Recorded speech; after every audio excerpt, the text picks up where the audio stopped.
Bonjour, aujourd'hui on se retrouve pour une vidéo sur l'hypnose avec Bernard Jouvel. Bonjour. Je te laisse te présenter en quelques mots. Ok. Je dirais qu'en fait, moi, je suis un ingénieur qui a mal tourné. C'est-à-dire que je me suis toujours intéressé à comprendre comment les choses fonctionnaient. Et assez rapidement, je me suis rendu compte que le truc le plus compliqué, qui était le plus difficile à comprendre dans le mode de fonctionnement, en fait, c'est ce qui se passe là-dedans. Et donc, assez rapidement, j'ai fait évoluer mon parcours vers l'accompagnement, le coaching, et puis, depuis maintenant plus de 8 ans, la thérapie. Ok, super. Merci. T'en prie. Est-ce que dans un premier temps, tu pourrais nous expliquer qu'est-ce que l'hypnose? Alors, peut-être que je commencerai par dire ce que n'est pas l'hypnose. Ok. Parce qu'en fait, on a souvent des idées reçues avec l'hypnose. Je dirais qu'il y a trois grands domaines de l'hypnose. Finalement, il y a l'hypnose qu'on connaît souvent le plus, qui est l'hypnose de spectacle. Cette hypnose, elle a pour objectif finalement de faire un effet waouh, et on a des sortes de prestidigitateurs qui font des numéros avec l'hypnose. Ne croyez pas forcément que ce soit quelque chose de faux. Il y a effectivement des choses qu'on peut faire sous hypnose de spectacle qui sont étonnants, mais ce qui est embêtant, c'est que ça donne l'impression qu'il y a un hypnotiseur qui est capable de faire n'importe quoi à n'importe qui. Et Hmm. ça, c'est absolument faux. L'hypnose, c'est un état modifié de conscience, mais qui ne fonctionne, qu'on ne peut atteindre que si on est d'accord, que si on a envie. Donc il y a d'un côté l'hypnose de spectacle, celle peut-être qui est la plus visible. On commence à entendre parler de plus en plus maintenant de ce que j'appellerais l'hypnose médicale. L'hypnose médicale, c'est une hypnose qu'on pratique dans un environnement médical, principalement pour tout ce qui est gestion de la douleur. Peut-être que tu as entendu parler d'opérations qui se font maintenant sous hypnose, Je connais y quelqu'un. compris des opérations costauds, je veux dire des opérations par exemple sur le cœur, des opérations par exemple du remplacement de la hanche.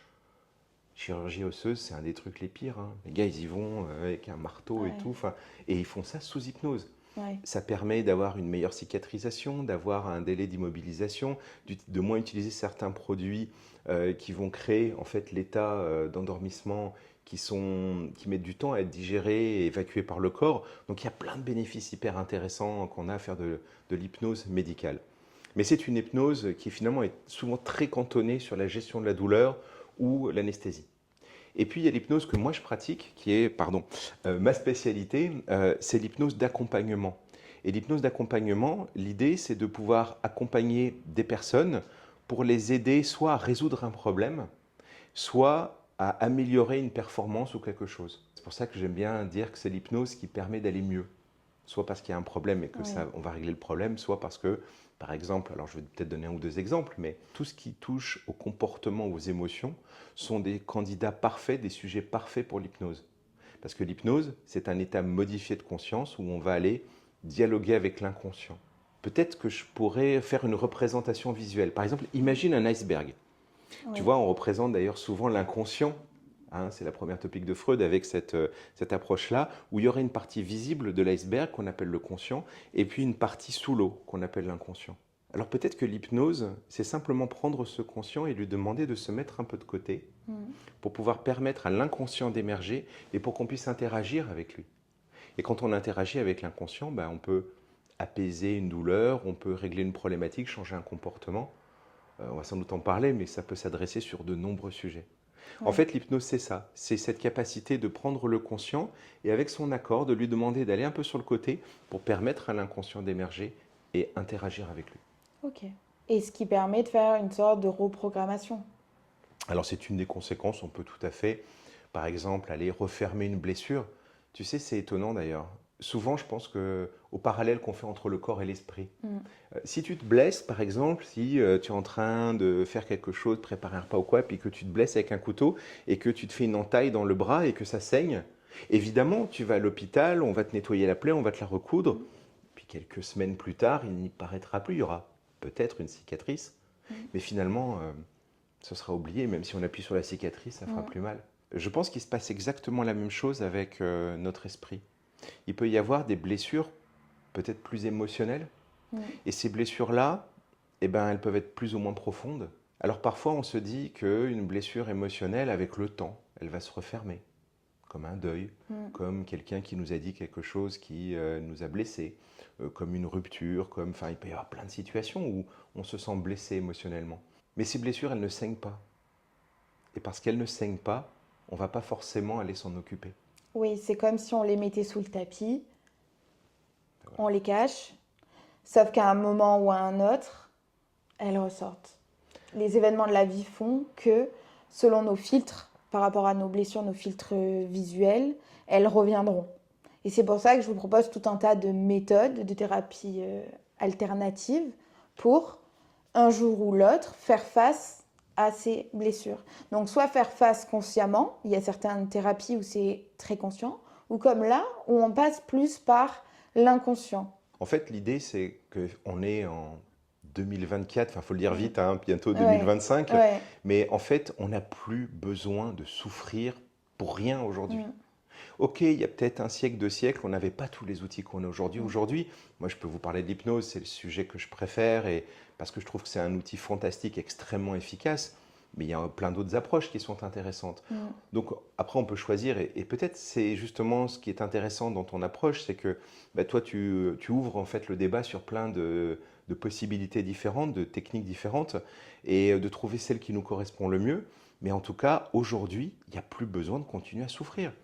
Alors bien sûr, ça ne se fait pas comme ça en claquant des doigts, il y a Il y a sans un doute un processus, travail ouais. sur soi à faire, mais là aussi, ce travail sur soi, tu sais, il y a un peu plus d'un siècle, quand Freud nous disait bonne nouvelle, il y a des thérapies qui existent et qui nous permettent d'aller mieux, mais bon, ça va prendre du temps, hein, il y en a pour quelques années. Il y a une école, peut-être, dont tu as entendu parler, qui s'appelle Palo Alto, à partir des années 60.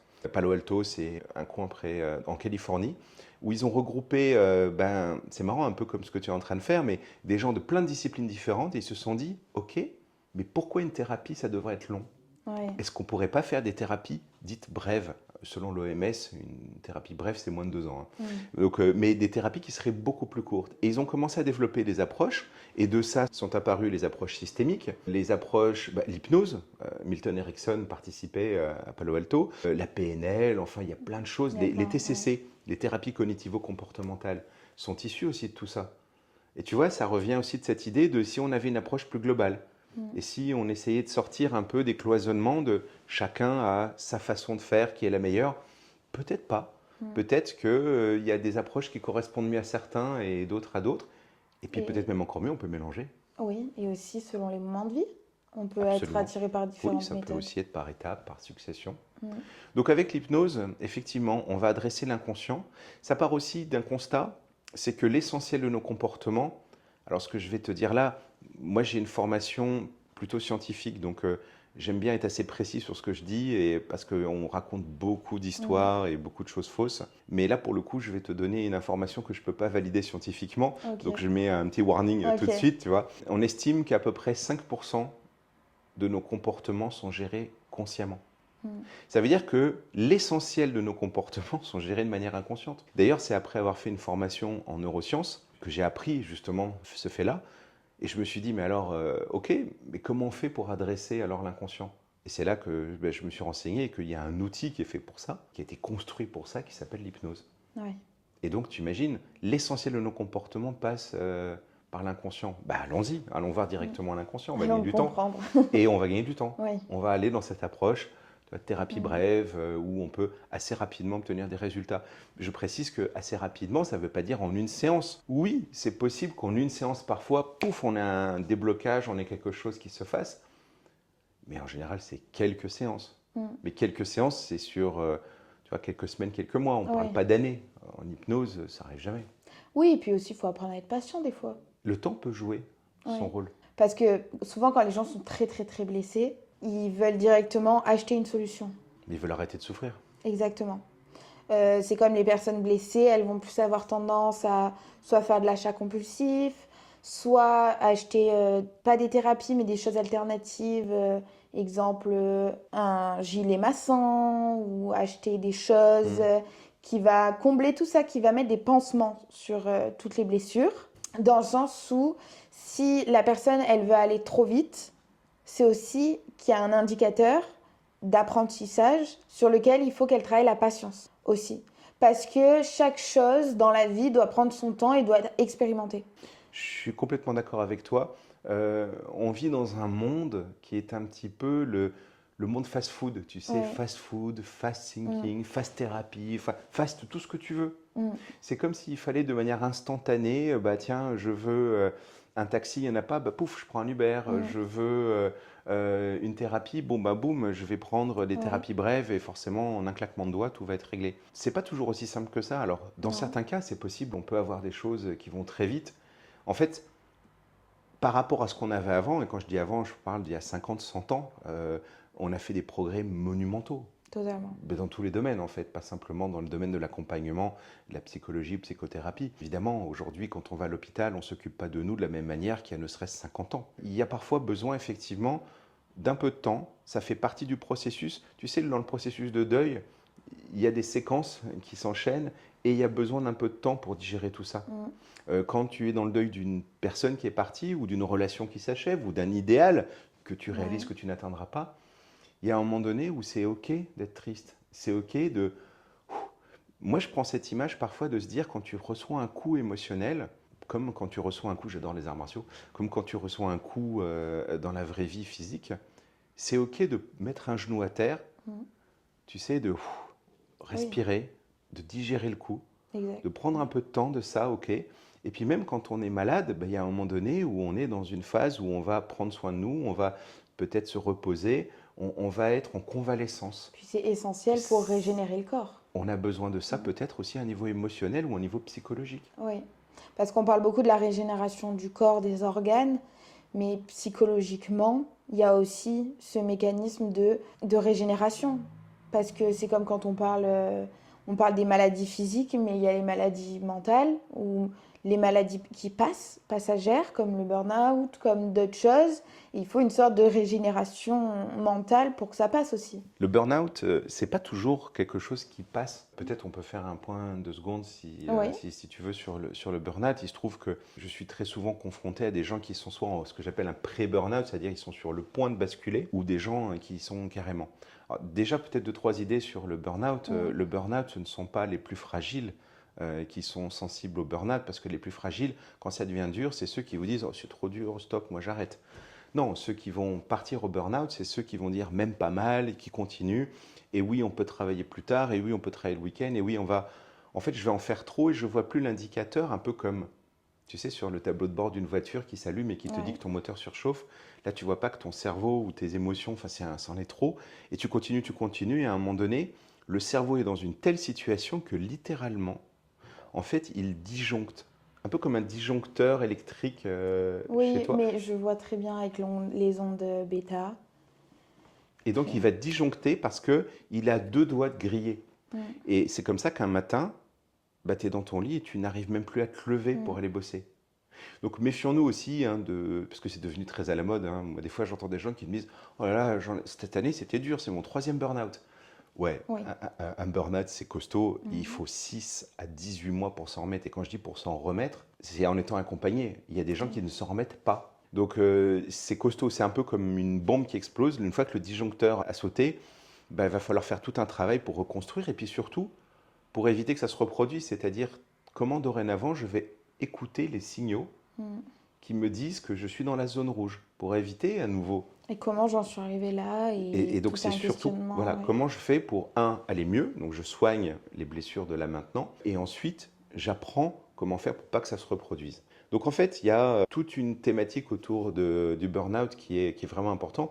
Je vous rappelle que le burn-out n'est pas officiellement reconnu auprès du Mm. DSM. Le DSM, hein, c'est la Bible de référence qui indique les troubles et les maladies mentales qui existent, mais qui est financée par les laboratoires pharmaceutiques américains. Donc c'est comme ça qu'en fait il grandit au fur et à mesure parce qu'il trouve de plus en plus de maladies ou de problématiques.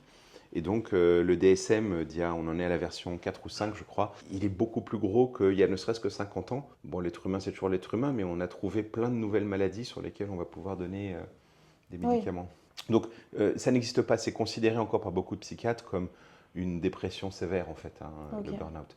Et puis Et faites ça attention à peut aller un peu, équilibrer. ouais, ça peut aller au-dessus de la dépression, dans le sens où c'est quelque chose où, avec une machine, on peut le voir, le burn-out. Je me reprends hein, si je me trompe. Mais je suis pas sûr que je connaisse la machine en question dont tu parles, donc Ok, c'est moi qui t'écoute. ok, ben, c'est le GQ. Non, alors je connais pas. Ok, ben, en fait, c'est des capteurs qu'on met sur la tête Mhm. qui analysent au moment T comment le cerveau fonctionne, ou D'accord, du donc moins une ses sorte activités. d'électroencéphalogramme. Et c'est exactement D'accord. ça. Moi, je l'ai appelé EGQ, mais c'est ça, c'est l'abréviation. C'est par habitude. Et en gros, on va avoir l'onde alpha, l'onde du sommeil, on va avoir l'onde bêta. Ils appellent ça bêta 1, bêta 2. Mhm. Donc bêta 1, c'est le bon stress, on va dire, et bêta 2, c'est le mauvais stress. Et ils vont en fait évaluer le burn-out avec les niveaux de stress. En gros, c'est avec le bêta 1, bêta 2 qui peuvent vérifier le burn-out et même qui peuvent anticiper les potentiels burn-out, du moins prévenir. En tout cas, je sais qu'il y a des études qui sont menées là-dessus, notamment quand on cherche à étudier l'hypnose. Étonnamment, l'hypnose n'est pas tant que ça étudiée d'un point de vue scientifique. Quand on commence à aller rechercher dans la littérature scientifique, on trouve des choses, mais pas tant que ça. On en trouve plus, par exemple, sur la méditation, Ok, qui est pourtant une pratique cousine, hein, pas très loin. On modifie aussi l'état de conscience quand on médite. Et notamment, un des axes de recherche passe aussi par les modifications des ondes cérébrales. En se posant la question de savoir est-ce que la modification de l'état de conscience serait liée à un état, à un changement de fréquence des ondes cérébrales. ok. À ma connaissance, il y a des résultats intermédiaires intéressants, mais j'ai pas encore trouvé quelque chose où scientifiquement c'est complètement béton, carré, Ouais, etc. Mais ça reste des sujets qu'on étudie actuellement encore. Ouais. ouais, ok. Merci. Donc on a parlé des différents types d'applications thérapeutiques Ouais. de l'hypnose. On va rentrer un petit peu plus en détail. Je mets en avant deux éléments, si tu veux, qui sont peut-être une façon de résumer l'histoire. J'en ai parlé un peu tout à l'heure. Mm. C'est-à-dire que s'il y a une dimension émotionnelle ou comportementale, alors on est bon. Ouais, En fait, on pourrait être plus précis, mais si je veux être plus précis, ça va être beaucoup plus long. ouais, Donc avec ces deux trucs-là, je résume un peu l'histoire. Et en fait, il y a des émotions ou des comportements dans beaucoup de choses, quoi. ok. Mais si, je veux dire, ton problème, c'est, je sais pas, de t'améliorer en maths, parce que des fois, tu comprends pas la logique, l'hypnose va rien pouvoir faire pour toi. Sauf si tu te stresses, et que c'est parce que tu Et te que c'est le stresses que tu te stress limites. qui... Et donc là, oui, mais c'est le stress qu'on va travailler, c'est pas les maths, hein. Oui. Tu vois ce que je veux dire? Donc c'est... Je vais te donner différents sujets mhm. et ça serait bien que tu nous donnes des exemples pour nous montrer comment tu abordes différents cas Ouais.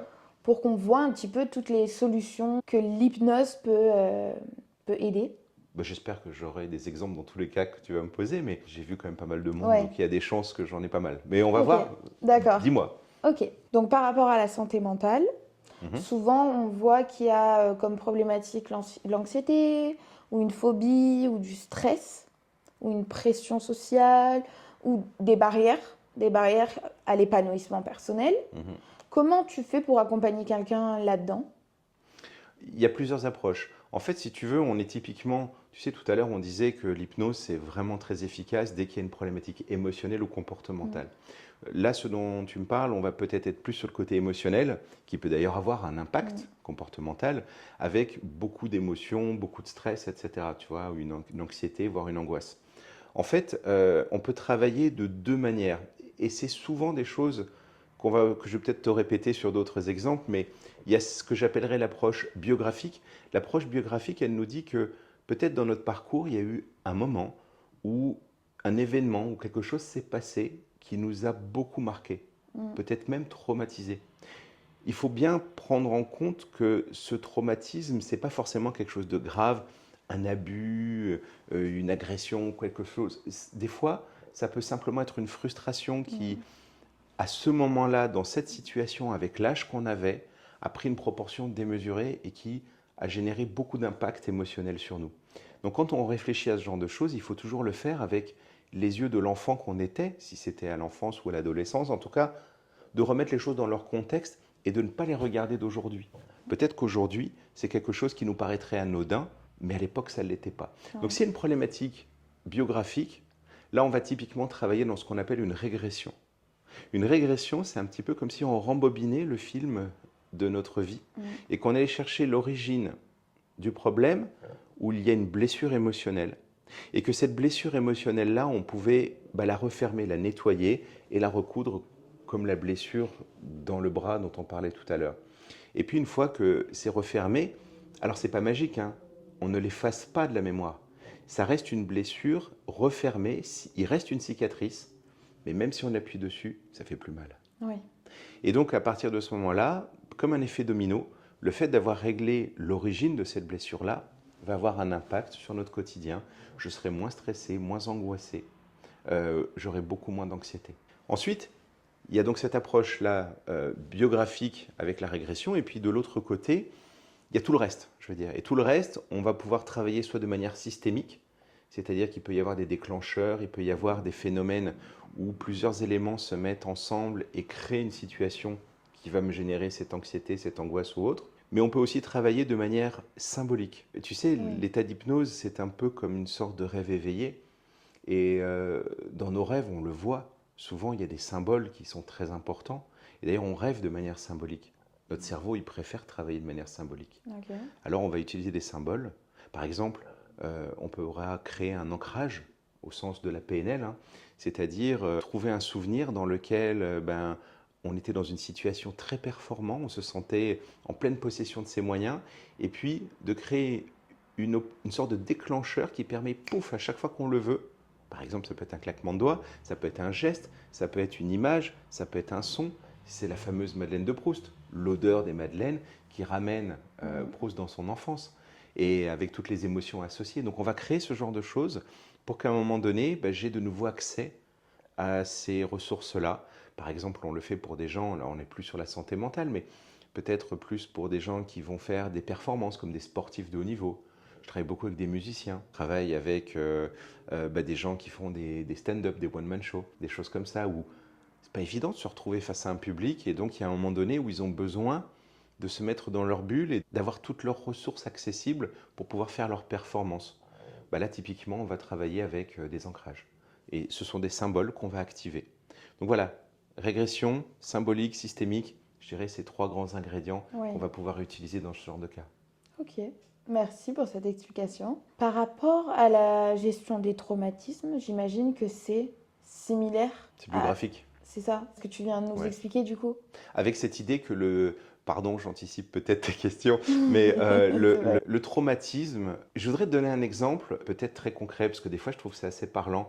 Donc bien évidemment, je ne vais pas donner de nom, de prénom, etc., mais ce sont des cas que j'ai vécus. Donc c'était une jeune femme à peu près une trentaine d'années et qui vient en me disant, bon bah voilà, je suis en couple depuis quelques mois avec un jeune homme, et puis ça se passe bien, mais des fois je suis un peu trop agressive. Et j'aimerais travailler sur mes émotions parce que je me sens débordé. C'est tellement fort que des fois, j'aurais presque envie de lui donner des baffes. Alors bien sûr, dans un premier temps, on va vérifier que c'est effectivement le cas. Il ne faut pas oublier que moi, je ne peux travailler que sur ce que la personne me dit. Je ne sais pas comment ça se Mm. passe une fois qu'ils sont chez Oui, eux, la porte fermée, etc. Mais en creusant un peu, effectivement, parce que ce ne serait pas la première fois qu'on verrait un homme faire croire à la femme que c'est elle qui est oui, agressive, pour ensuite lui dire si tu dois faire un travail sur toi, alors qu'en fait, c'est ce lui, serait oui. peut-être lui qui devrait déjà prendre soin de lui. Donc effectivement, elle a tendance à être un petit peu agressive et à surréagir. Donc l'hypnose est parfait pour ça, puisqu'on a bien une problématique émotionnelle. Et donc, je lui demande si elle a une petite idée d'où ça vient, et puis en creusant un petit peu, dans ce qu'on appelle l'anamnèse. Vous savez, l'anamnèse, c'est ce questionnement du début de la séance où on va essayer de creuser un peu pour comprendre ce qui se passe, et essayer de faire la différence entre... Il y a toujours un écart entre le besoin exprimé et le besoin réel. Et Oui. nous, notre job, c'est d'aller creuser Mm. en partant du point de départ qui est le besoin exprimé pour comprendre quel est le besoin réel. Et donc, on fait ce travail-là pendant l'anamnèse, et elle me dit que oui, elle pense que ça vient d'une situation qu'elle a vécue à l'adolescence où elle aurait vécu un viol collectif. Et alors effectivement, on se dit, si elle a vécu ce genre de traumatisme, ça paraît évident qu'elle en a gardé une forme de ressentiment pour les hommes, et que Mm. donc ce côté agressif paraît complètement naturel dans cette perspective-là. Donc moi je me dis, bof, presque facile, quoi.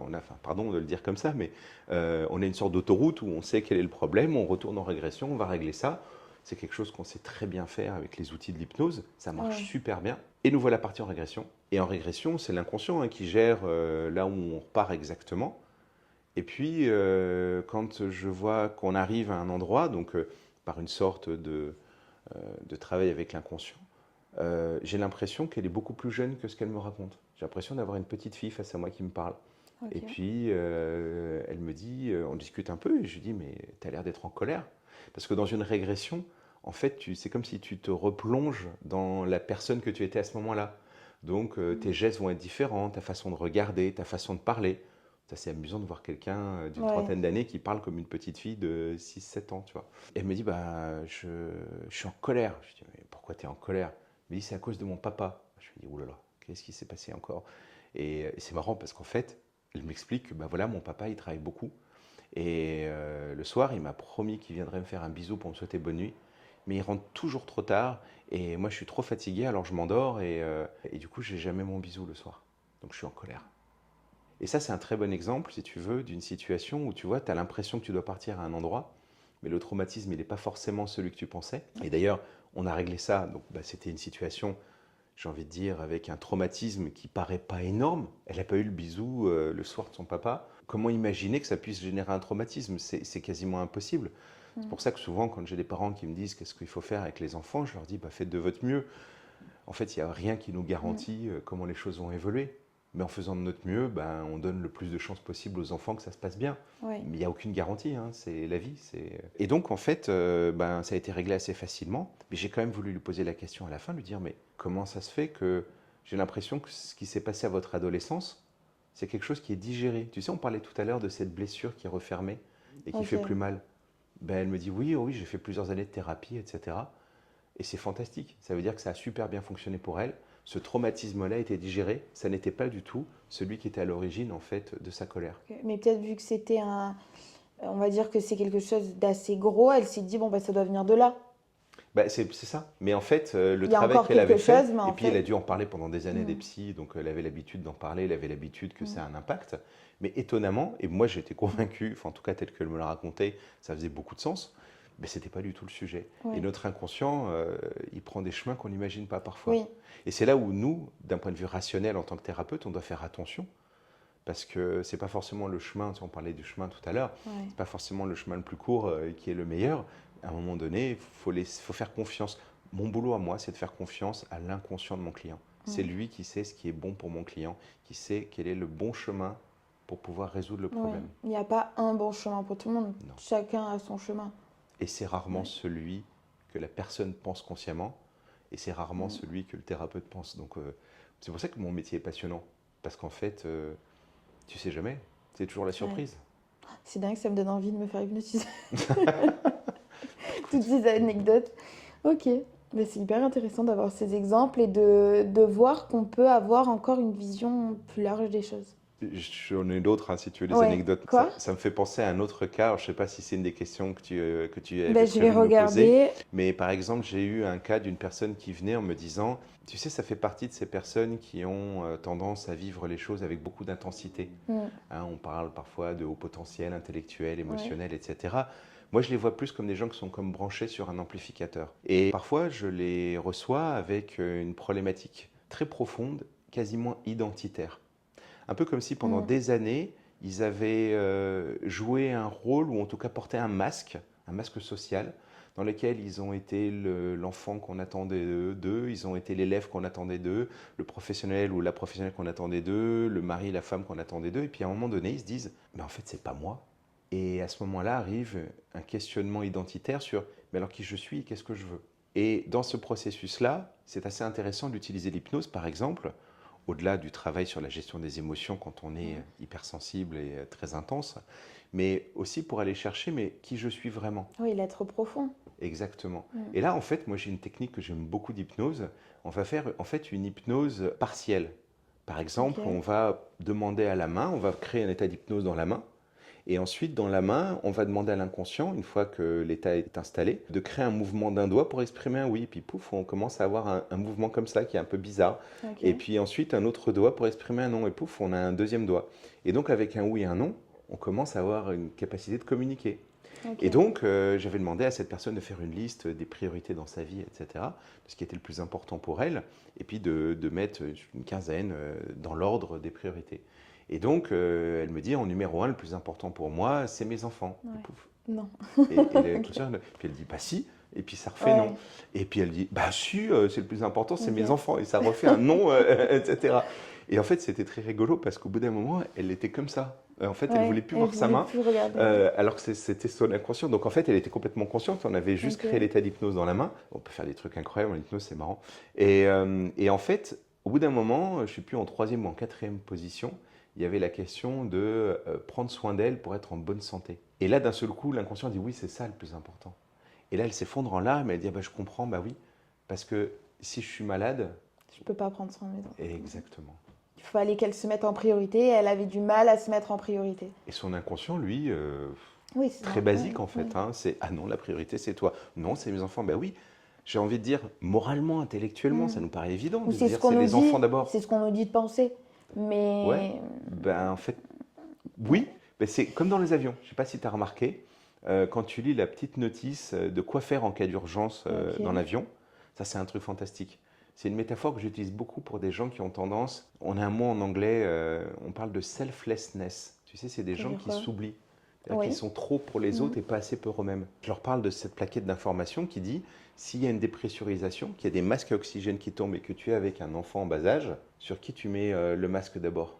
L'enfant? Ouais, mais la plupart des gens vont dire ça. Oui, parce que même c'est écrit sur la notice, non? Ben non, c'est écrit sur toi. D'abord se le mettre pour ensuite Et oui, pouvoir. parce que si tu tombes dans les vapes parce que tu n'as pas eu assez d'air, J'y ai pensé, mais comment du tu coup, fais je me pour suis dit, t'occuper de ouais. l'enfant? Donc en fait, toutes les études, et le monde de l'aviation est passionnant pour ça, parce qu'ils ont vachement étudié les trucs, et ils savent que tu as une chance de survie beaucoup plus importante si tu mets Si le tu masque mets. sur Oui, toi c'est. avant de t'occuper de l'enfant, ce qui est contre-intuitif. On a envie de protéger l'enfant d'abord. Oui, du moins, c'est ce qu'on nous a toujours appris. C'est comme si on avait inculpé une croyance, mais c'est vrai que bah, quand on en parlait, j'ai souvent plusieurs idées en même temps. Ça m'étonne pas. J'ai pensé aussi à se mettre le masque en premier pour pouvoir le mettre à l'enfant après. Mais c'est vrai qu'intuitivement, tu penses à l'enfant. Parce que moi, j'ai pensé d'abord à ça parce que je me suis dit, s'il y en a un des deux qui doit survivre, c'est l'enfant. Ben, tu as plus de chances de faire survivre l'enfant si toi tu survis. Oui, sauf qu'il faut penser Paradoxalement. aussi à cette logique-là, et ça en Et revient ouais, un peu comme à tout à l'heure. Pour pouvoir prendre soin des enfants, faut prendre soin de soi. ben voilà, Mm. Ok, super, merci pour cet je t'en exemple. prie. Et j'ai un dernier exemple à te Vas-y. demander. Comment tu fais pour accompagner quelqu'un face à une maladie ou une maladie chronique? Mhm. Alors déjà, ce qui est très important, c'est de replacer les choses là où elles sont. Un hypnothérapeute n'est pas un médecin. Donc la première réflexe à avoir quand il y a une maladie, surtout une maladie chronique, c'est d'abord d'aller voir son médecin. Mm. Ensuite, effectivement, nous, avec les outils de l'hypnose, on peut apporter des choses en plus. Mais ça doit se faire toujours dans le respect des prescriptions du médecin, qui est celui qui est capable de faire, de poser les diagnostics et de faire ces prescriptions-là. Dans une maladie chronique, alors ça dépend des maladies chroniques, mais on se rend compte parfois qu'il y a une dimension psychologique qui prévaut en fait à la maladie. Plusieurs exemples peut-être. Va discuter avec un dermato. Tu vas voir qu'un dermato va te dire que, allez, dans plus de 80% des cas, une maladie de peau, en fait, a une origine psychologique. Je En suis totalement psychologie, d'accord. Ouais. d'ailleurs, quand on fait, Mm. moi je suis formé en psychopatho, et ce qu'on nous apprend, c'est que la peau, c'est comme la surface d'expression un peu la limite entre moi et l'autre. Et donc, dès qu'il y a un souci entre ces deux-là, eh ben, c'est la peau qui trinque. Oui. Donc assez rapidement, on se rend compte qu'on peut avoir de l'eczéma, on peut avoir des allergies, on peut avoir plein de trucs. Enfin, il peut y avoir plein de choses qui arrivent là-dessus, Ouais. sur lesquelles on ne peut pas travailler sur l'aspect physique des choses, mais on va travailler en amont sur l'aspect plus psychologique. Mm. C'est comme pour les maladies chroniques, souvent l'élément déclencheur, c'est le stress chronique. Ouais.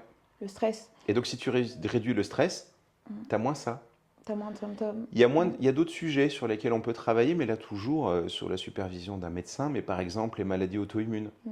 En fait, on se rend compte que souvent les maladies auto-immunes sont des maladies où il y a une sorte de détestation de soi. Si je ne m'aime pas au point où je me déteste, eh ben, mon corps lutte contre moi-même. En fait, ça paraît un peu évident quand on y pense. Ouais. Et donc, si je peux commencer à m'aimer un peu plus, ça va certainement contribuer à m'aider à aller mieux dans cette maladie-là, comme la sclérose en plaques ou des choses comme ça. On peut travailler ça aussi avec, par exemple, toujours, hein, encore une fois, sur la supervision d'un médecin, mais par exemple sur certaines allergies. Qu'est-ce que c'est qu'une allergie? C'est une hyperréaction du corps face à un allergène. Et c'est comme si à un moment donné, le corps était déréglé et lançait une attaque contre l'allergène, alors que l'allergène n'est pas forcément dangereux pour le corps. Mm. Donc on peut aider le corps à comprendre que non, cet allergène-là, c'est OK.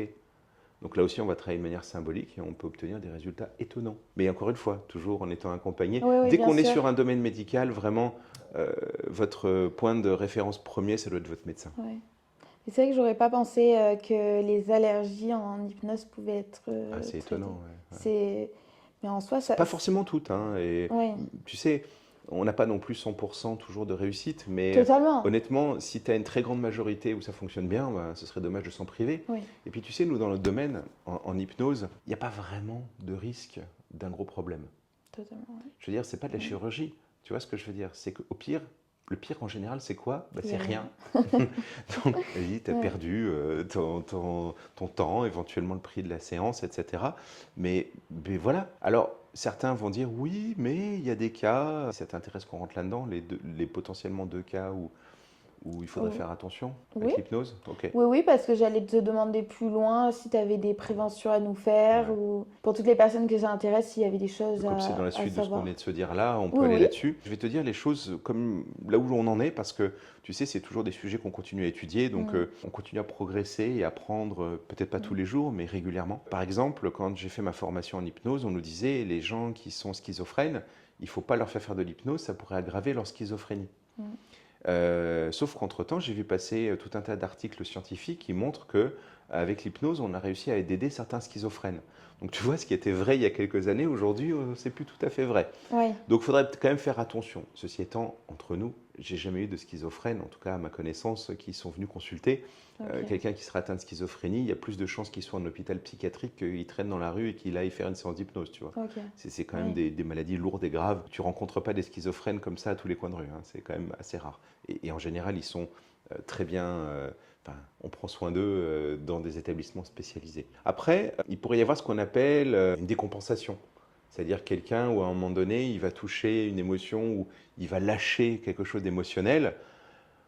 Bon, ben là, j'ai envie de dire, c'est simplement la formation du thérapeute et une certaine capacité à gérer ce débordement émotionnel. Ça arrive régulièrement dans une séance d'hypnose, on travaille avec les émotions, donc Oui, ça c'est peut pas grave. décompenser, oui. C'est pas grave, ça Mm, décompense. Ben, on laisse la chose se vider, ensuite on apaise, ensuite on reconstruit. Ce qui est intéressant, c'est toujours de remettre du mouvement. Tu sais, c'est mm, comme dans une dépression, mais dans beaucoup de pathologies ou de problèmes qu'on cherche à résoudre, le problème, il vient du fait d'être figé. mm. Donc si tu recrées du mouvement, Oui, en fait, bah, tu recrées ça. des Mm, solutions et puis ça va mieux. Donc s'il faut à un moment donné passer par un pouf, je lâche tout et puis bah ouais, il faut qu'en face, toi en tant que thérapeute, tu te laisses pas submerger. Ça peut être très impressionnant. mm. Pour tout te dire, Oui. j'ai prévenu mes voisins là où j'ai mon cabinet que des fois, s'il peut y avoir des gros pleurs ou des gros hurlements, fallait pas qu'ils s'inquiètent, c'est normal, c'est Ouais. juste de l'hypnose, parce que des fois, ça peut être très impressionnant ce qui se passe. Mais c'est ok, parce que petit à petit, la personne, on va l'accompagner, on va l'aider à se poser, et puis ensuite, on va reconstruire. En Mm. fait, même, j'ai envie de dire, c'est super, parce que la personne, elle s'est sentie suffisamment en confiance avec toi Pour lâcher. pour lâcher Mm, ça. Maintenant, à toi d'être à la hauteur et de savoir gérer ça professionnellement mm. pour que derrière, on puisse utiliser ce moment-là pour reconstruire quelque chose. Encore une fois, ce n'est pas un but en soi, mais ça peut être une étape. Oui, oui, oui. Mais après, voilà, si les personnes, elles tombent sur un bon thérapeute. D'ailleurs, moi, j'essaie d'avertir. Je sais qu'il n'y a pas une méthode qui est bonne, mais je conseille souvent le bouche à oreille ou C'est certaines bien. techniques pour trouver des thérapeutes. Essayez, encore une fois, d'écouter votre instinct et Ouais. d'écouter vos recommandations si vous en avez, parce que c'est vrai que c'est bien de s'entourer de thérapeutes où on a déjà eu des retours et Il y a, on il est y assez en a- confiance. Juste avant de rebondir là-dessus, parce que je pense qu'il faut faire attention aussi au fait que parfois un thérapeute peut être bien pour une personne et moins bien pour une autre. Et qu'il ne faut pas Total, hésiter, aussi, il faut pas aussi, hésiter à oui. en avoir plusieurs. Exact, oui, oui, totalement. C'est tout à Mm. fait OK. Et d'en trouver un avec lequel on se sent vraiment bien. Oui, À un moment donné, on va parler de choses qui sont très personnelles, voire intimes. L'une des clés pour pouvoir avancer et trouver ces résistances qui nous empêchaient jusqu'à aujourd'hui d'avancer ou de changer ce qu'on veut changer, il va falloir se sentir suffisamment en confiance avec le thérapeute pour pouvoir y aller. Et souvent, il y a beaucoup de peurs qui sont là derrière. Donc il faut que le thérapeute soit suffisamment rassurant. Et parfois, ben, être un homme, c'est mieux, être une femme, c'est mieux. Parfois, être plus jeune, c'est mieux parce que j'ai l'impression qu'il me comprend mieux, ou au contraire, plus âgé parce qu'il a plus d'expérience. En même fait, il n'y a juste pas de la règle. personnalité, Il y oui, a il y plein de a... facteurs qui peuvent rentrer. Il faut trouver Mm. quelqu'un qui nous met suffisamment en confiance pour qu'on puisse aller faire ça. Oui, oui, oui. Après, quand on va dire je fais de la prévention, je pense beaucoup à toutes ces nouvelles personnes qui se mettent des casquettes, exemple sur les réseaux sociaux de coach, ou qui disent qu'ils ont la solution miracle, ou qui... C'est pour ça, juste bien s'intéresser, savoir qui on va voir, les diplômes potentiellement qu'il a, son parcours, savoir voilà un peu ses spécialités, se renseigner voilà un minimum quand même avant d'aller voir un thérapeute, parce que aussi d'une personne à l'autre, les spécialités varient. Et c'est aussi super intéressant pour soi de choisir les bonnes les bonnes spécialités. Exemple, il y a 10 ans en arrière, je ne savais pas qu'il y avait, exemple, des thérapeutes, des différents types de psy, différents types. En fait, il y a des palettes énormes de variations. C'est immense, ouais. Et du coup, moi maintenant, j'hallucine quand j'en apprends encore énormément. Et dans un sens, je vois que selon la personne qu'on choisit, on peut être encore mieux accompagné selon Ouais. ces différentes casquettes. Je vais te donner une clé d'or pour moi. C'est Ouais. que avec toutes ces années d'expérience en accompagnement, que ce soit d'abord en coaching et puis ensuite en tant que thérapeute, j'ai l'impression que même si je suis un grand amoureux de l'hypnose, tu l'auras Mm. compris, parce que ça marche tellement bien, c'est tellement efficace, ça permet d'aller tellement loin, mais honnêtement, je pense que au moins 50% de la qualité de l'accompagnement et du résultat que tu obtiendras, Ouais. ça vient de la qualité de la relation. Autrement dit, Ok. l'élément thérapeutique le plus puissant, c'est pas une technique, c'est une question de relation humaine. Oui. Bah, ouais, moi, ça fait du sens. Je vois très bien. Oui, oui. Et c'est Après, bizarre hein, je par pense rapport qu'il à y a trucs aussi, techniques, mais il y a aussi un petit élément bon, qui me paraît essentiel et je pense qu'il va te paraître essentiel aussi, mais c'est que la personne, elle soit prête ah oui. avant la relation. Parce Oui, alors c'est que, un préalable. La personne, elle va pas venir dans ton cabinet, a priori, si elle n'est pas prête. non, si, je vois dans mon entourage des gens qui le font Mm. pour se dire qu'elles font les choses, mais au fond d'elles, elles vont pas être encore capables de lâcher les choses. Alors tu sais, l'hypnose est rarement remboursée actuellement. Oui. Oui. Donc en fait, nous, on est dans un contexte où les gens, ils payent. Et quand tu payes, ça Oui, crée après, aussi un engagement en termes de motivation. Alors avec les contraintes que ça, parce que ça reste un budget, il faut faire attention. En même temps, nous on fait de la thérapie brève, donc on est sur des engagements de peu de séances, donc c'est pas trop, enfin c'est moins impactant. Mais tout ça crée un contexte qui fait que ce que tu décris, qui est vrai, je pense dans beaucoup de cas, finalement nous en hypnose on l'a un petit peu moins, parce que justement les gens payent. Après, il y a aussi ce que moi j'appelle des touristes thérapeutiques. ok, ouais. Les touristes thérapeutiques, c'est des gens en fait qui ne cherchent pas forcément à aller mieux, mais qui ont besoin qu'on reconnaisse que c'est terrible ce qui leur arrive. Mm. Ouais. Et en fait, tu as des gens comme ça qui sont contents, enfin c'est bizarre à dire, hein, D'avoir un mais point de vue extérieur. non, qui sont contents que ça Non. aille pas bien, parce que ça leur permet d'attirer l'attention, ça leur permet d'avoir de la compassion des autres, en disant oh, Mm. c'est terrible ce qui Ouais. t'arrive, etc. Est-ce que je peux faire quelque chose pour Mm. toi? Je suis désolé. Tu vois, ça permet d'être un peu le centre de l'attention. Il y a Mm. des gens pour qui, en fait, ce statut-là est un statut intéressant. Et ils sont très contents d'aller rencontrer des thérapeutes pour les amener dans une situation où ils vont dire alors, vous voyez, je vous avais dit hein, que je suis un cas compliqué, vous pouvez rien faire pour moi. Ben ouais, Mm. comme les autres. Hein. Ouais. Et donc, cela, c'est des cas où, pour le coup, il faut que tu clarifies la réalité de l'envie d'aller mieux. Parce que Oui, s'ils vont mieux, ils perdent ce statut-là. Du coup, si je suis plus la personne qui depuis... tu sais, ouais. c'est ce que j'ai eu comme ça. Ça me fait penser à quelqu'un que j'ai vu qui vient me voir et qui me dit, bah, ça fait 20 ans que je suis dépressif. J'ai vu plein de psy, etc. Mais cette fois-ci, je voudrais vraiment m'en sortir. Et je lui dis, mais comment ça, vous êtes dépressif? Il me dit, bah oui, je suis dépressif. Je lui dis, vous êtes sûr? Il me dit, bah oui, j'ai été diagnostiqué. Je lui dis, attendez, je reprécise Mm. ma question. Vous vivez une dépression ou vous êtes dépressif? Ça fait partie de Mm. votre identité, la dépression? Ouais. Autrement dit, il y a vous et la dépression et ça a fusionné? Ou est-ce que vous êtes en train de vivre une dépression? Parce que ce n'est pas la même chose. Mm. Si vous vivez une dépression, alors on peut enlever la dépression et vous gardez vous. Maintenant, si vous et la dépression avez fusionné, si je suis Mm. dépressif, c'est ça que ça veut dire, hein. Alors, si j'enlève la dépression, ben, je m'enlève moi, je suis qui alors si je suis plus Mm. dépressif? Donc en fait, dans un cas comme ça, on doit travailler la dissociation en fait entre qui je suis et la problématique, Ouais. donc la dépression dans ce cas-là, pour ensuite enlever la dépression. Parce que si j'enlève les deux d'un coup, en fait, j'arriverai pas, parce que ça revient à nier qui je suis. Je suis qui si je suis plus dépressif? Ben, je ne Ouais. sais pas. Du coup, je ne peux pas aller mieux. Intéressant. Ah, C'est l'esprit humain intéressant. est fantastique. Oui, oui, oui, oui, c'est hyper intéressant de voir différents cas et encore merci. Ils sont pris. Certains les appellent les profils atypiques, tout ce qui est TDAH, HPI, HPE, même troubles de l'autisme, tout ce spectre-là. Est-ce que tu pourrais nous expliquer comment tu accompagnes les problématiques qui reviennent souvent, exemple dans le trouble de l'attention ou même les 10, tu pourrais nous donner une étude de cas? Ouais.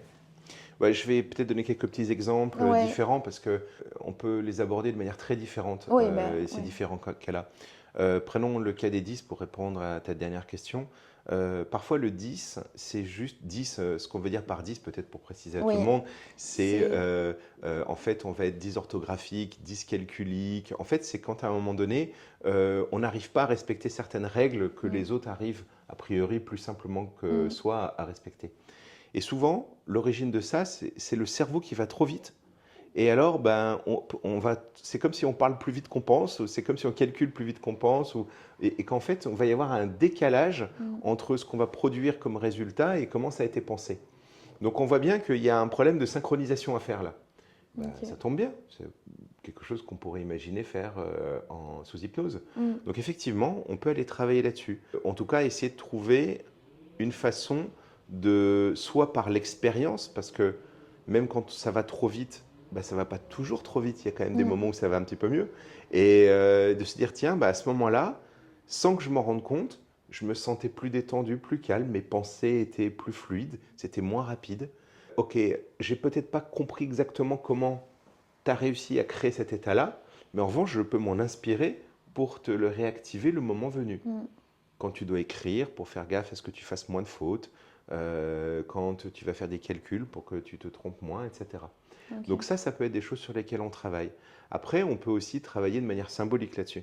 Mm, Très récemment, ça date de la semaine dernière et la semaine d'avant, j'ai eu un client qui est venu, donc c'est un grand manager, et qui est venu en me disant, j'ai l'impression que depuis quelques mois, je vis comme avec un frein à main qui est branché sur moi. mm. Et je sens que j'arrive pas à donner tout le potentiel de ce que j'ai. Et en fait, on s'est rendu compte que ça a été. Il a eu beaucoup, c'est quelqu'un type HP, hein, qui a tendance à réfléchir très vite, à avoir beaucoup de sensibilité émotionnelle et sensorielle. Et donc, à un moment donné, c'était trop pour lui. Et donc, il a trouvé comme solution de mettre une sorte de frein à main sur tout ça pour freiner un peu les chevaux, et ça allait mieux. Sauf que ce faisant, à un moment donné, ben, il tourne en rond et c'est plus possible et ça joue plus pour lui. Il est plus bien. Il a besoin de lâcher le frein à main. Vous Mm. voyez, quand j'ai quelqu'un qui vient me voir en me disant ça, en fait, j'ai compris que le sujet sur lequel je vais travailler, c'est le frein à main. Ok. Je n'ai même pas besoin de créer une métaphore ou quoi que ce soit. Je vais prendre Il celle l'a déjà. ben, il vient avec et elle Mm, fait beaucoup de sens pour lui. mm. Parfait. Du coup, on va réfléchir qu'est-ce qui pourrait se passer s'il lâche le frein à main. On va quand même vérifier un peu avant. Oui. Puis on va regarder s'il le lâche un peu, mais qu'il laisse la main dessus, des fois qu'il ait besoin de le remettre. Et puis on va commencer à jouer avec ça. Et puis on fait l'exercice, ça se passe super bien. Et il revient une semaine plus tard en me disant waouh, c'est génial, je retrouve de la célérité, ça va super Ouais. vite et tout. Mais en fait, ça va un peu trop vite. Mhm. Et il me dit est-ce qu'on peut pas trouver une solution intermédiaire Ouais. parce que le frein à main, ça me convient pas, mais quand ça va trop vite, c'est un peu fatigant, je suis épuisé, j'ai du mal à dormir, je pense à trop de choses à la fois. Puis même dans sa façon de parler, il accélérait, tu vois. Ouais. Et donc, on a commencé à réfléchir à comment bah, canaliser tout ça et trouver une solution. Peut-être de temps en temps, il met le frein à main, par exemple, avant d'aller dormir. Mais peut-être pas toujours, parce que des fois, quand il dort, ça lui permet aussi de réfléchir à d'autres choses et le lendemain Mm. matin, d'avoir des réponses intéressantes. Donc, en fait, c'est comme s'il apprenait À à mieux ajuster. utiliser son propre mode de fonctionnement en fonction de ce qui fait du sens pour lui. Ok. Et tu vois, dans ce cas-là, franchement, moi, j'ai pas fait grand-chose. En vrai, j'ai juste utilisé ce avec quoi il est venu et je l'ai aidé à utiliser ce qu'il avait déjà là, Oui. Avec tout la méthode simplement. de l'hypnose. Bah, l'hypnose fait que, en fait, avec l'imagination, parce qu'une des clés, d'ailleurs, je me rends compte que je n'en ai pas parlé, alors que c'est Ok. vachement important, merci de me poser cette question. Euh, En fait, on travaille beaucoup avec l'imagination. Un peu, on parlait des rêves tout à l'heure, c'est dans ce sens-là. C'est-à-dire qu'en fait, notre cerveau ne fait pas toujours la différence entre l'imagination et la réalité. Mm. Alors, on va imaginer des solutions qu'on va rendre réelles. Mm. Si à un moment donné, ça fait du sens pour lui de lâcher le frein à main, on voit bien que c'est de Ouais. l'imagination, et ben je vais, avec un peu d'hypnose, faire en sorte qu'il lâche réellement le frein à main. Mm.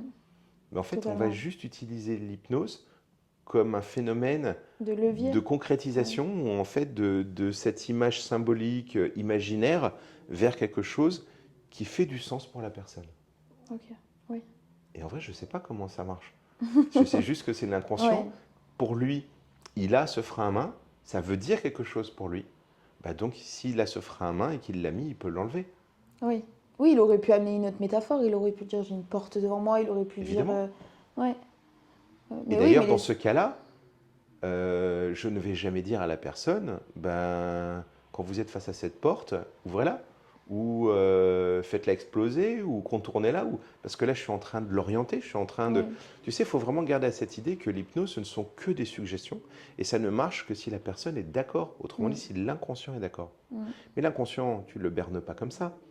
Il capte tout, il est très fin, ton inconscient. Donc en fait, tu as intérêt à créer une sorte de pacte d'alliance avec l'inconscient mm, pour lui dire, OK, je te propose des choses, s'il n'est pas d'accord, il n'est pas d'accord, ça ne marche pas. mm. Et donc, plutôt que de dire, ben, ouvre la porte, ou quitte à ce que la personne me dise, ben non, je n'ai pas envie de l'ouvrir, je vais dire, OK, quand vous êtes face à cette porte, qu'est-ce que vous avez envie de faire? Et si là, elle me dit, je ne sais pas, je dis, OK, qu'est-ce que, à votre avis, il serait bon de faire pour vous? Donc, tu vois, on va commencer à Ouais. reformuler, on va travailler. Mais effectivement, tu me demandes spontanément, moi, je vais une porte, j'ai envie de l'ouvrir. Mais peut-être que pour elle, dans son monde, dans sa représentation de sa problématique, c'est pas ce qu'il faut Ouais. faire. Peut-être qu'il faut au contraire la laisser fermer, cette porte-là. Oui, et lui J'en tourner le sais dos. rien. Oui, on ne sait pas d'un Ouais. cas à l'autre, ça, Mais tu ça vois ce que je veux varie. dire? Ouais. Ça m'est déjà arrivé d'avoir quelqu'un qui dit, bah, cette porte, j'aimerais la rendre plus petite, la plier, etc. Et puis la mettre dans une poche, et je sais qu'elle est là, mais surtout, j'y touche plus. Ok. Très bien. Et du coup, quand elle est dans la poche, qu'elle est toute petite, vous vous sentez comment? Ah, ça va tellement Ok. mieux. Super, merci, au revoir. Ouais. Oui, l'essentiel, c'est d'aller mieux. Ben oui. Totalement. Et en utilisant les représentations de la personne. Oui. Donc c'est pour ça que les séances d'hypnose sont parfois un petit peu bizarres. C'est aussi ce côté Mm. sulfureux de l'hypnose. Tu vois, enfin, Oui. je me rappelle d'une cliente, cette jeune femme, elle venait pour une problématique de poids. Ok. Et en fait, à un moment donné, sous hypnose, elle se représente son rapport à la nourriture comme un Oui. hippocampe qui doit prendre soin d'un champ sous-marin. Pourquoi un hippocampe? Pourquoi un Ok. champ sous-marin? Je n'en sais rien, mais ça n'a aucune forme d'importance. C'est ce qui va, Mm. sous hypnose, donc en activant son imaginaire, son inconscient, c'est ce qui va apparaître. Et en fait, son hippocampe, il était en mauvais état. Donc elle a commencé à prendre soin de son hippocampe. Quand son hippocampe va mieux, alors les champs sous-marins vont mieux. Et quand les champs sous-marins vont mieux, bah, c'est marrant, mais j'ai plus envie de grignoter. Mm. Tu vois, c'est la Ouais. personne, elle a sa propre représentation des choses symboliques, et on va travailler sur cette représentation symbolique. Totalement. Et c'est pas la mienne. La mienne ne marcherait pas, Oui, la tienne oui. ne marcherait pas. Oui, Il faut oui. celle de la personne. Oui, oui, mais c'est comme quand je leur dis que quand on va voir un thérapeute, il nous aide juste à trouver la clé à l'intérieur de nous. C'est ça. C'est exactement pareil pour ce cas-là C'est et ça. c'est juste que ça aide à accéder, on va dire, à ses propres clés l'hypnose. C'est ça. Et d'ailleurs, Mm. pour faire un lien avec ta question tout à l'heure sur le fait de choisir un thérapeute qui nous correspond, effectivement, c'est Ouais, dans la qualité de la relation que ça va se jouer. ouais, Mais s'il y a une question technique, quel que soit d'ailleurs le type de thérapeute, mais une question technique sur laquelle j'aurais envie de vous encourager à être très vigilant, c'est éviter les personnes qui vont avoir tendance à faire ce qu'on appelle des projections. Une projection, c'est quoi? C'est quand à un ok. moment donné, tu attribues à l'autre quelque chose qui t'appartient. Par exemple, si tu dis à la C'est-à-dire, personne, il y a une porte devant vous, bah, vous avez qu'à l'ouvrir. C'est déjà une projection. Parce que ok, moi, dans mon monde, peut-être que ouvrir les portes, c'est normal. Je ne ok, sais pas. Donc en fait, si tu veux, et c'est d'autant plus vrai en hypnose, parce qu'en hypnose, on travaille beaucoup avec l'inconscient. Et que l'inconscient, il ne vous laissera jamais le forcer. On ne peut pas faire une clé de totalement. bras à l'inconscient. Donc, tu as besoin Je d'avoir vois, quelqu'un qui ne oui, fait pas de projection. Et pourtant, on en fait tous. Même moi, enfin, sincèrement, ça m'est déjà arrivé. Alors, à chaque fois que ça arrive, je t'avoue que je suis assez en colère contre moi. mm, Et j'ai la faiblesse de croire que ça m'arrive peut-être un peu moins souvent que d'autres. mm, Mais la dernière fois où ça m'est arrivé, c'est quelqu'un qui me disait, on cherchait un endroit où la personne se sentait en sécurité et où elle avait toutes ses ressources. Et elle me disait, ah ben moi, c'est sur une plage, au soleil, etc. Et donc, je commence à décrire cette plage et à aider la personne à comme s'imaginer complètement et en faisant revivre toutes les sensations sur la mm, plage. Et à un moment donné, je lui propose de mettre le pied dans l'eau et de sentir le pied qui s'enfonce un peu sous son poids dans le sable avec l'eau mm, qui vient ouais, sur le pied. Et puis là, elle rouvre les yeux, elle me regarde, elle me dit, bah non, c'est une plage de galets. Et bah, c'est un exemple de ok, projection parce que dans mon d'accord, monde à moi, une oui, plage, c'est une plage de sable fin. Et mm, j'aurais dû vérifier auprès d'elle que c'était. Alors, il se oui, trouve que heureusement, j'ai tout de suite oui, rattrapé le mais truc et ça ne l'a pas gêné. oui, Mais ça c'est un aurait exemple de pu, projection. ouais, Sur un sujet comme ça, c'était pas grave. Sur d'autres sujets, ça peut être très problématique. mm. Tu vois, quand tu Parce que as ça peut tout quelqu'un. ça peut tout circuiter. Ah bah oui, bah, j'ai vu Ouais, des gens qui disaient ben, J'ai déjà vu, où j'ai même fait des séances d'hypnose avec quelqu'un et ça ne marchait pas. Et puis en fait, l'hypnothérapeute était en train de forcer dans une direction. Son Ouais, mais inconscient c'est pour n'était ça pas que ça marchait d'accord, pas du ça ne coup. marche pas. Oui, On ne force pas l'inconscient. C'est ok. pour ça que toutes les idées reçues sur le fait qu'on fait faire n'importe quoi, n'importe qui viennent de l'hypnose de spectacle, dans la vraie vie, ça ne marche pas. Ouais, Et encore heureux d'ailleurs. En hypnose, on ne peut que faire une alliance avec l'inconscient de l'autre et aider avec des suggestions ok, que l'inconscient peut accepter ou refuser. Finalement, la personne a trouvé, comme tu le disais, ses propres clés. ok. Et juste une question pour faire parallèle à la précédente. Est-ce que tous les hypnotiseurs arrivent, exemple, à gérer toutes les problématiques, toutes les thématiques dont on a parlé? Exemple, les profils atypiques et tout. Ou c'est parce que toi, tu t'es spécialisé Oui, dans alors certains... C'est juste pour pas laisser de croyances ou que les gens se renseignent? en fait, une des choses que l'on t'apprend dans une formation sérieuse en hypnose, alors le problème de l'hypnose, c'est que malheureusement, comme le diplôme n'est pas protégé, tu trouves des gens qui te forment en hypnose, même sur Internet, en une semaine, quoi. Ok, Donc il faut faire attention, il y a quand même des formations plus sérieuses en hypnose que d'autres. Mais disons que ensuite, c'est quelles sont tes limites à toi. Tu vois, je prends un exemple. Tu ok. vois, moi j'ai tendance à être en surpoids. Le jour où j'ai reçu une cliente qui est venue me voir en me disant j'aimerais bien qu'on fasse une séance d'hypnose pour la perte de poids, bah, c'était hyper intéressant à vivre pour moi en me disant Mm, qu'est-ce que ça me renvoie sur mon image à moi mm, et est-ce que moi je suis d'accord d'accompagner quelqu'un et comment je me sens légitime mm, alors que moi-même, tu vois, je suis en mm. surpoids. Et en fait, au début, je me suis posé la question en me disant est-ce que je vais me sentir bien avec ça? Et puis en fin de compte, ça ne me pose aucun problème. Ok, Et moi, j'ai très peu de limites en fait sur ce que je m'autorise à faire, en tout cas. Mais par contre, il y a des gens qui vont dire, bah, moi par exemple, quelqu'un qui vient, qui a vécu des traumatismes sexuels dans l'enfance, bah, c'est des choses sur lesquelles j'irai pas. Quelqu'un ok. qui a vécu de la violence, j'irai pas. Donc Donc c'est c'est plus chacun. personnel. Ouais. C'est pas... Ok. Et puis après, il y a des formations techniques qui vont t'aider. Par exemple, si tu veux travailler avec les enfants, c'est intéressant d'aller faire des formations spécifiques pour les enfants. Oui, Si mais en tu- fait, je dis ça parce Donc il peut y avoir les que... deux, Alors, on vous l'a pas précisé, mais il vient de Suisse. c'est vrai. Voilà. Mais après, je sais pas si là-bas ça change, mais exemple, ici, on a des exemples des pédopsychiatres, tu vois, très spécialisés et tout, mais à côté, on va avoir des psychologues qui soit sont des psychologues classiques, Mhm. soit des psychologues avec des spécialités. Donc ça va être surtout des 10, des TDAH, des... En fait, de manière, il y a plein de types de professionnels. Du coup, c'était pour savoir si c'était pareil un peu pour l'hypnose. Oui, mais ça dépend. Par exemple, moi, je te dis, j'ai une palette assez large, mais il y en a qui vont choisir de se spécialiser et qui Ok. vont, par exemple, travailler plus spécifiquement pour l'enfance, plus spécifiquement sur la Oui. douleur. Il y en a qui vont être Oui, plus non, pareil, il spécialisés faut se sur le renseigner. tabac. Moi, le tabac, en fait, par exemple, ça, je ne me suis pas du tout spécialisé dans le tabac Mm. parce que quelqu'un qui veut arrêter de fumer, à aucun moment, c'est un problème de cigarette. Oui. C'est un problème de comportement. Et Mm. donc là, on revient sur l'hypnose, etc. Et donc, moi, je vais chercher quelle est l'origine du comportement qui fait que tu Oui. fumes plutôt que le rapport à la cigarette. Oui, mais en fait, je me suis perdue moi-même dans ma petite question. Il n'y a pas de souci. Mais tu vois, c'est ça qui est intéressant, c'est de se dire que après, on a des outils. Et effectivement, si par exemple quelqu'un veut travailler la douleur, je peux faire pas mal de choses avec lui. Mais si il veut vraiment être très pointu, très spécifique, et il y a un moment donné où ce serait intéressant qu'il aille voir un hypnotiseur plus spécialisé dans le traitement de la douleur.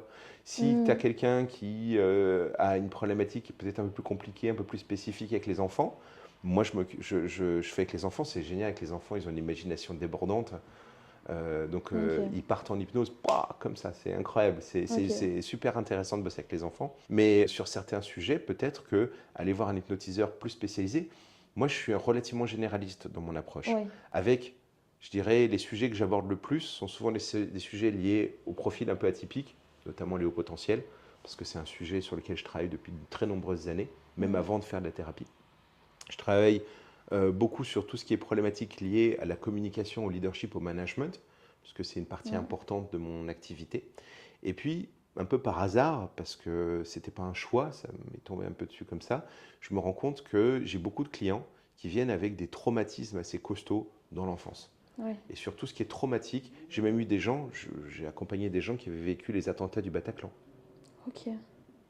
notamment Oui. sur des problématiques de culpabilité, on n'imagine pas ça. Comment, Ok. mais finalement, des gens qui ont survécu au Bataclan et qui se disent mais pourquoi moi j'ai survécu? En plus, j'ai survécu en me planquant sous le cadavre de mes potes. Du Ok. coup, Ouais. je me sens coupable, je ne devrais pas être vivant. Donc, on va travailler sur ces sujets-là aussi. Bah là, il y a un côté émotionnel, un côté comportemental. Et effectivement, les traumatismes, c'est un sujet où c'est pas un choix, mais effectivement, c'est un sujet sur lequel j'ai beaucoup de clients. Oui. Et en fait, je me sens très à l'aise avec ça. Et j'aurais pas parié à l'époque de ma formation.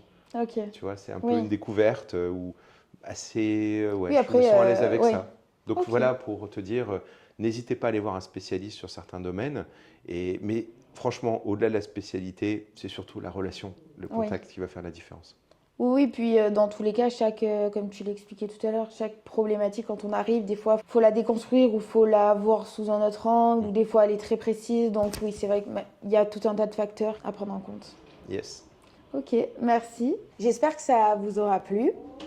Si vous avez des questions, n'hésitez pas à les poser en commentaire. On pourra peut-être un jour faire une partie 2 ou déjà juste répondre à vos questions. Toutes les informations de Bernard seront en bio si vous voulez en savoir plus. Voilà. Et on vous souhaite une bonne journée ou une bonne soirée. À bientôt. Au Au revoir. revoir.